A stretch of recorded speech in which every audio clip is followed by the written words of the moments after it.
இன்றே டவுன்லோட் செய்து உங்கள் ஃபேவரட் ஷோக்களை என்ஜாய் பண்ணுங்க. இதுக்கு தான் ரகு சொல்றது, தகுதி பார்த்து பொறுப்பை கொடுக்கணும்னு.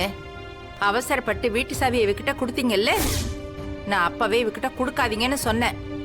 அதோட விளைவு தான் இதெல்லாம். இவளை நம்பினதுக்கு ரொம்ப நல்லது பண்ணிட்டாப்பா.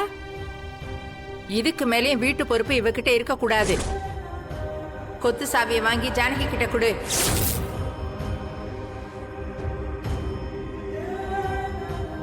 ஆமாங்க மாமா, வீட்ல இன்னும் எவ்வளவோ பத்திரம்லாம் இருக்கு.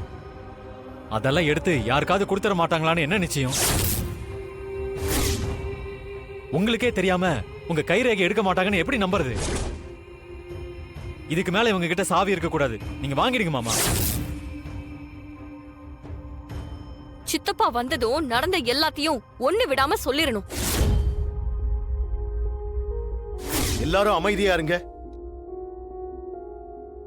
பார்வதி செஞ்ச தப்ப குத்தி காட்டி பெருசுபடுத்தி அவளை அவமானப்படுத்த நான் விரும்பல. அவளை நம்பி ஒரு பொறுப்பை ஒப்படைச்சேன். அவ நம்பிக்கையை காப்பாத்தல. அதுக்கு தண்டனையா கொடுத்த பொறுப்பை திரும்ப வாங்குறதுனால எந்த பிரயோஜனமும் இல்லை. தப்பு பண்றவங்களுக்கு திருந்தறதுக்கு ஒரு வாய்ப்பு கொடுக்கணும். அதனால பார்வதி கிட்டயே இந்த வீட்டு சாவி இருக்கட்டும்.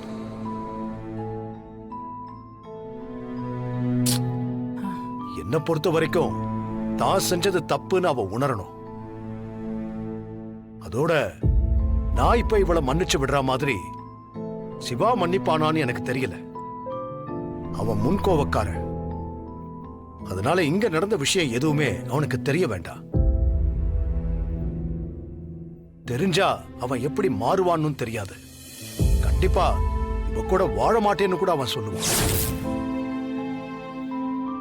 நம்ம வீட்டுக்கு வாழ வந்த பொண்ணு கடைசி வரைக்கும் நம்ம வீட்டு பொண்ணாவே தான் அவ வாழணும். அதுக்கு இவ செஞ்ச தப்ப மன்னிச்சா மட்டும்தான் சரியா இருக்கும்.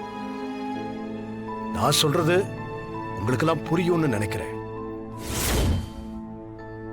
எக்காரணத்தை கொண்டும் இந்த விஷயம் சிவாவுக்கோ மத்த யாருக்கோ தெரியக்கூடாது.